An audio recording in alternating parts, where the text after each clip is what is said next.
دنیا کے بارے میں نظریات کو تبدیل کر کے رکھ دیا۔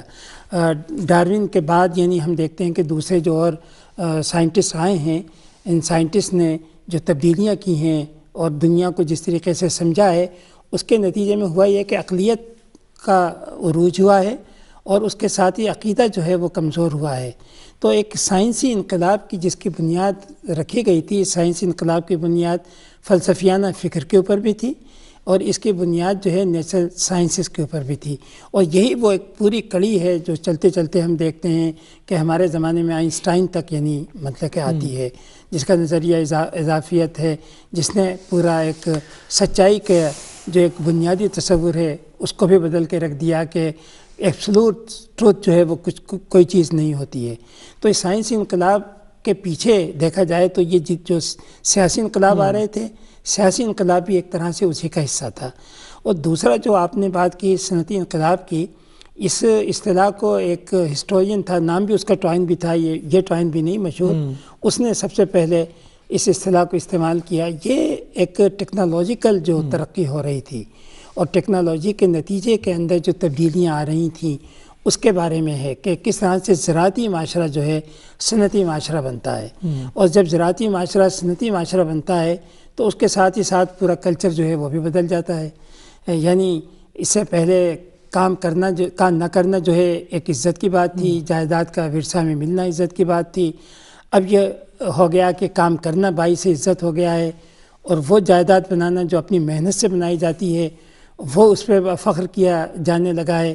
تو اس نے مطلب کہ اخلاقی اقدار کو بھی بدلا، انسانی ذہن کو بھی بدلا، اور ساتھ ہی ساتھ یہ ہوا ہے کہ اب یعنی لوگوں کے لیے روزگار کے مواقع بھی مہیا ہوئے ہیں، معاشی دیکھا جائے تو یعنی جس کو کہیں پراسپیرٹی وہ بھی مطلب کہ آئی ہے۔ تو صنعتی انقلاب نے ایک طرح سے یعنی یورپین معاشرے کو بدلا، لیکن دیکھا جائے تو یہی صنعتی انقلاب جو ہے دنیا کے تیسرے ملکوں کے لیے ایک تباہی کا باعث بھی ہوا ہے، کیونکہ جب صنعتی انقلاب یورپی ملکوں کے اندر آیا تو اب ان کو ایک تو مارکیٹس کی بھی ضرورت تھی اور دوسرا خام مال کی بھی ضرورت تھی۔ تو اس خام مال کے لیے اور مارکیٹ کی تلاش کے لیے انہوں نے ایشیا اور افریقہ کے ملکوں کو اپنی کالونیز بنایا، اور ایک ہم طویل عرصے تک یورپی ممالک کی کالونیز رہے۔ تو دیکھا جائے تو اور اپنے صنعتی انقلاب کو ترقی دینے کے لیے انہوں نے ہمارے ملکوں کو غیر صنعتی بنایا۔ مثلا ایک زمانہ تھا ہمارے یہاں ٹیکسٹائل جو ہے بڑے کی صنعت بڑے عروج پر تھی، لیکن اب ہماری ٹیکسٹائل کی صنعت ختم کر دی گئی کیونکہ ان کے ہاں ٹیکسٹائل کی صنعت لگ گئی تھی۔ تو اس سے صنعتی انقلاب سے جہاں یورپ نے امپیریلزم کو جنم دیا، ان کی اپنی سوسائٹی جو ہے اس نے ترقی کی، لیکن اس کے اثرات ہمارے کے اوپر بڑے منفی ہوئے۔ ناظرین چلتے ہیں ایک بریک کی طرف۔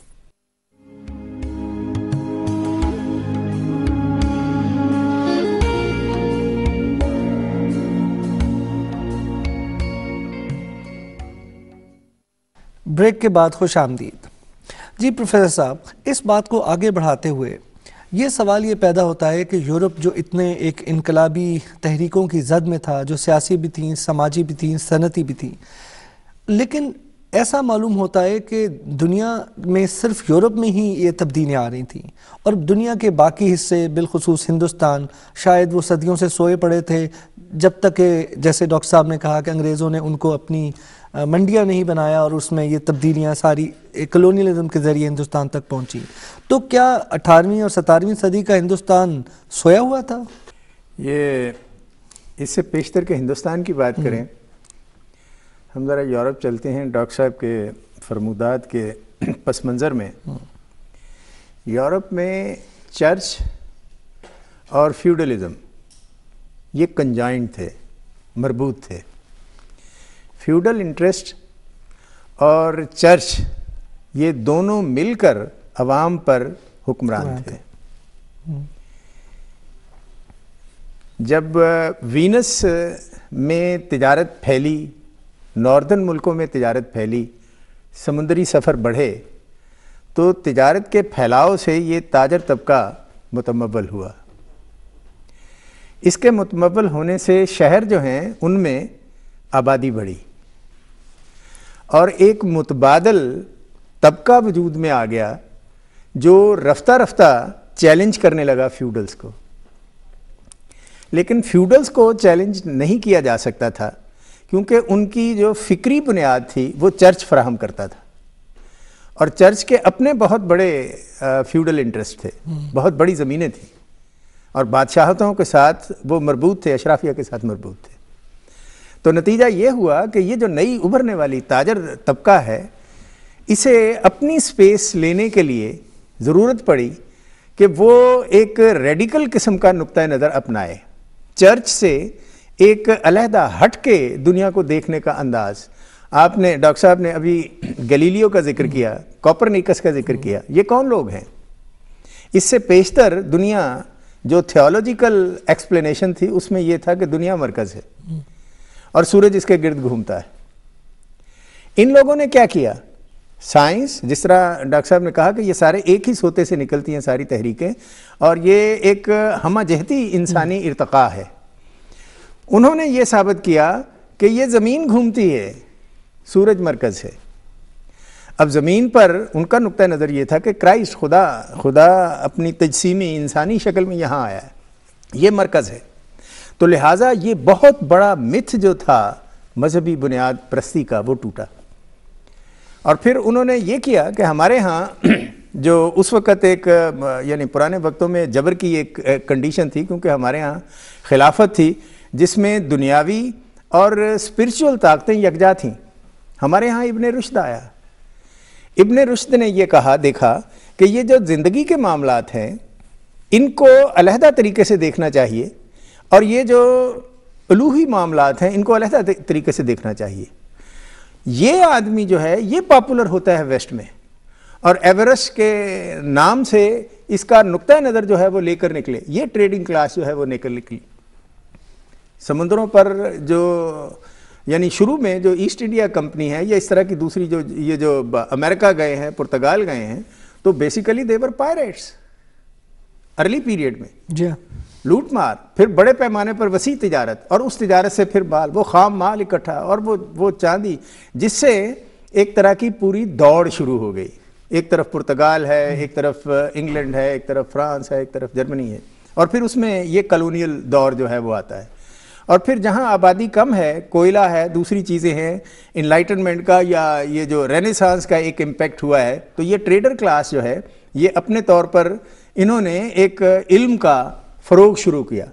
ایسا علم انہیں درکار تھا جو ایک طرف بادشاہت کو کنٹین کرے، دوسری طرف وہ چرچ سے آزادی حاصل کرے. تو سوسائٹی ایک طرح یعنی پوری، اور بادشاہتوں نے کیا کیا، یہ کرومویل کا جو ریولوشن ہے، کرومویل نے ٹیک اوور کیا. تو یہ ایک اس تاجر طبقے کا ایک طرح اظہار تھا. لیکن پھر انگریز قوم نے یہ کیا کہ ان دونوں میں اشتراک پیدا کر لیا. لینڈڈ انٹرسٹ اور یہ جو ٹریڈر انٹرسٹ ہے کنجوائن ہوئے، جس کے نتیجے میں یہ صنعتی انقلاب آیا. اور صنعتی انقلاب کے ساتھ یہ جو دنیا پر پھیلاؤ اور کلونیلزم تھا، اس کی گرفت جو ہے وہ شدید ہو گئی. اب اس وقت کا ہندوستان جو ہے وہ کچھ امپورٹ نہیں کرتا تھا، اور یہاں سے سب کچھ بنتا تھا. صرف جو ایسٹ انڈیا کمپنی کی شروع کی ٹریڈ ہے، وہ صرف یہاں چاندی دے کے جاتے تھے جو وہ امریکہ سے لوٹ کر لاتے تھے، اور یہاں چاندی دیتے تھے، اور یہاں سے جو کپڑا ہے وہ جاتا تھا. دنیا کا سب سے پہلا جو کسٹم لا ہے وہ انگلینڈ نے بنایا ہے. کس کے خلاف بنایا؟ ہندوستانی کپڑے کے خلاف. اور وہاں یہ جو برمنگم کے جلاہے تھے، انہوں نے باقاعدہ موومنٹ چلائی، پارلیمنٹ کا گھراؤ کیا اور مجبور کیا حکومت کو کہ یہ انڈین کپڑا بند کر دو. اور قانون بنا کہ جو انڈین کپڑا امپورٹ کرے گا اس پر اتنا جرمانہ لگے، اتنے پاؤنڈ جرمانہ ہوگا. نتیجہ یہ ہے کہ ایسٹ انڈیا کمپنی پہلے یورپ کے دوسرے ملکوں میں لے جاتی تھی، وہاں سے اسمگل ہو کے جاتا تھا. اور پھر یہ ہوا کہ جو کوئی پہنتا ہوا کپڑا پکڑا گیا، ہندی کپڑا اگر پہنتا ہوا پکڑا گیا، لارڈ یا لیڈی، ان پر اتنا وہ فائن ہوگا. تو اس پر قدغن لگی، اس پر پابندی ہوئی. اور پھر اس کے بعد جنگ پلاسی کے بعد آپ نے یہ سنا، یہ مشہور ہے یہاں پر کہ وہ ڈاکٹر صاحب بہتر بتا سکیں گے کہ کس طرح یعنی ڈھاکہ جو ہے وہ خارج کیا. تو یہ ایک ایمبریونیکلی ایک گروئنگ جو تجارت سے حرفت کی طرف اور حرفت سے صنعت کی طرف ملک آ رہا تھا، وہ غلبے میں آ کے اور دب گیا، اور نتیجہ یہ ہے کہ ہم کالونائزڈ ہو گئے۔ ڈاکٹر صاحب اسی سوال کو جو میں نے پروفیسر صاحب سے بہت انہوں نے مربوط انداز میں بتایا کہ یورپ کے اندر کیا کلاس سٹرگل تھی اور کس طرح سے ایک طبقہ جو تھا، ایک نیا طبقہ وجود میں آ رہا تھا جس نے معاشرے کو جو اس سے پہلے کے جو طاقتور طبقات کے چنگل سے چھڑایا۔ یہ اس طرح کا جو تبدیلی کا اور انقلاب کا جو عمل ہے وہ ہندوستان میں کیوں شروع نہیں ہوا؟ نہیں، ایک تو دیکھیں ہندوستان میں کا جو سیاسی نظام تھا اس طرح کے فیوڈلز نہیں تھے جیسے یورپ کے اندر تھے۔ یورپ کا فیوڈلزم جو ہے وہ رومن امپائر اور کارولنجین یعنی شارلمین کی جو امپائر ٹوٹی ہے اس کے بعد وجود میں آیا تھا۔ ان کی اپنی فوج ہوتی تھی، ان کے اپنے قلعے ہوتے تھے، ان کی اپنی زمینیں تھیں، تو وہ ایک طرح سے بادشاہ کے برابر ایک طرح سے سمجھے کہ ہوتے تھے۔ بادشاہ ایک بڑا فیوڈل ہوتا تھا، یہ باقاعدہ اس کی اتھارٹی کو چیلنج کرتے تھے۔ ہندوستان میں نجی جائیداد کا کوئی تصور نہیں تھا، یعنی ہندوستان میں جائیداد جو ہے بادشاہ کی جانب سے ملا کرتی تھی ملازمت کے دوران بطور تنخواہ کے، اور جب وہ ملازمت ختم ہو جاتی تھی تو جائیداد دوبارہ بادشاہ کے پاس آ جاتی تھی۔ تو اس طرح یہاں پر فیوڈل کا وہ طبقہ جیسا کہ یورپ کے اندر تھا وہ ہندوستان کے اندر مطلب اس قسم کا کوئی طبقہ موجود نہیں تھا، اس لیے کوئی چیلنج کرنے والا بھی نہیں تھا بادشاہ کی طاقت کو۔ دوسرا جو طبقہ جیسا ظفر علی خان نے کہا جو یورپ میں اٹھا تاجر طبقہ، ہمارے ہاں تاجر طبقہ بھی اتنا مضبوط نہیں تھا، چونکہ زراعتی ملک تھا، پیداوار زراعت تھی، آمدنی بھی زراعت سے ہوتی تھی۔ تاجر طبقہ جو تھا اس کا باہر مال بہت کم جاتا تھا، وہ تو ایسٹ انڈیا کمپنی یورپینس آئیں تو وہ لے جانے لگے ہیں ان کا مال، ورنہ اس سے پہلے بہت کم مطلب کہ ان کی باہر کے ملکوں سے تجارت تھی۔ تو تاجر طبقہ جو تھا وہ بھی اتنا طاقتور نہیں تھا، بلکہ وہ بھی شاہی سرپرستی کے اندر رہتا تھا۔ تو اس لیے جو ایک طبقاتی تضادات جو یورپ کے اندر ہم دیکھتے ہیں، اس قسم کے طبقاتی تضادات جو ہیں وہ برصغیر ہندوستان کے اندر نہیں تھے۔ یہاں پر یہ ضرور ہوتا تھا کہ اگر بادشاہ ظالم ہیں تو اس کے خلاف کوئی بغاوت ہو جاتی تھی، اور بغاوت کرنے والے بھی عام طور سے شاہی خاندان کے لوگ ہی ہوتے تھے۔ مثلا جہانگیر کے زمانے میں ایک مرتبہ کسانوں کی بغاوت ہوئی، اور جب جہانگیر سے کہا گیا تو کہنے لگا کہ کیا کسان بھی بغاوت کرتے ہیں کیا؟ چونکہ بغاوت کرنے کا حق بھی یعنی امراء کو یا شاہی خاندان کے لوگوں کو تھا۔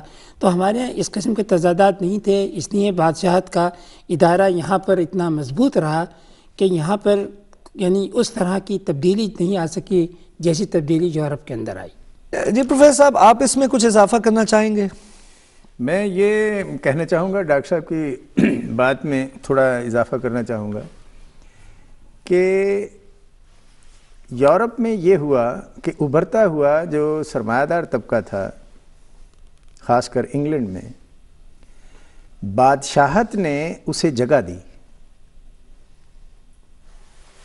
تاجر اور فیوڈل کا ایک یونائٹڈ فرنٹ بن گیا، house of Lords and house of Commons.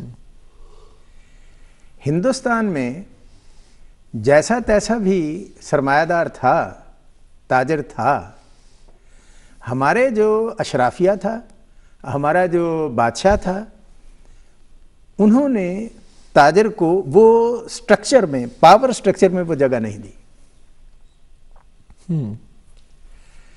Europe میں جو سرپلس پول ہوا تجارت سے، کلونیل لوٹ سے، وہ انڈسٹریل گروتھ کے لیے اور ادارہ سازی کے لیے لگا۔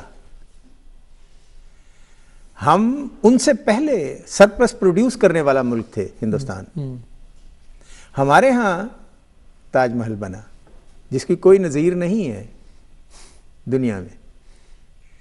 ہم نے محل بنائے، قلعے بنائے، شاندار عمارتیں بنائیں، اور اشرافیہ کے تعیش کے بہت شاندار چیزیں وضع کی، لیکن اس طرح کا، چونکہ تاجر ایک ایسی کلاس ہے جس نے نئی چیز بنانی ہے تو وہ کمپیٹ کر سکتا ہے، جس نے دوسروں سے ملنا ہے، نئے خیالات لے کے آنے ہیں، ان خیالات کی مطابقت میں اس نے ڈھلنا ہے، ڈھالنا ہے، اور یہ ہمارے ہاں پابندی رہی، اس لیے ہم نسبتاً اچھا یہاں پہ تھوڑا سا جو آپ نے بات کہی یورپ کے حوالے سے وہ اس میں یہی ہے کہ چونکہ فیوڈلز کا وہاں پر بہت زور تھا، طاقتور تھے، بادشاہ کو چیلنج کرتے رہتے تھے پورے یورپ کے اندر، اس کے مقابلے میں مطلب کہ پھر بادشاہوں نے ان کا جو زور توڑنے کے لیے کیا یہ ہے کہ انہوں نے ایک طرح سے شہروں کو چارٹر دینا شروع کیے ہیں،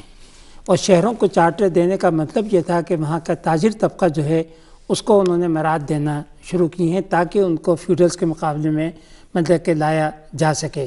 اس لیے جرمن زبان میں ایک کہاوت ہے کہ شہر کی فضا جو ہے انسان کو آزاد کر دیتی ہے، کہ یعنی جو ایک فیوڈلز کی قید میں ہوتے ہیں اگر وہ شہر میں آ جاتے تھے ایک طرح سے وہ آزاد ہو جاتے تھے۔ تو یہ جو شہر کے اندر آئے ہیں، شہر میں جو پھر میونسپلٹیاں وہاں پر بنائی گئی ہیں، شہری لوگوں کو جو حقوق دیے گئے ہیں، اس نے ایک طرح سے جمہوریت کی بھی مطلب کہ ابتدا کی ہے۔ تو یورپ کا یہ جو ماڈل ہے وہ بالکل مختلف ہے ہمارے ہاں کے ماڈل سے۔ ہمارے یہاں جیسا آپ کو معلوم ہے کہ ایک بڑے طویل عرصے تک تاجر طبقے کو حقارت سے دیکھا جاتا تھا، یعنی یہاں تک تھا کہ ہمارے عمرا بازار میں خریداری کے لیے بھی نہیں جاتے تھے، بلکہ تاجر ان کے گھروں پہ آ کے ان کو اشیاء جو ہے وہ فراہم کیا کرتا تھا۔ تو ہمارے ہاں تاجر کے ساتھ یہ جو رویہ تھا اس سماجی رتبہ چونکہ اس کا نہیں بڑھا ہوا تھا، اس لیے تاجر طبقہ ہمیشہ ایک طرح سے پیچھے رہا ہے، بہت زیادہ متحرک جو ہے وہ نہیں رہا ہے۔ تو یہ ایک بنیادی وجہ میرے خیال سے یورپ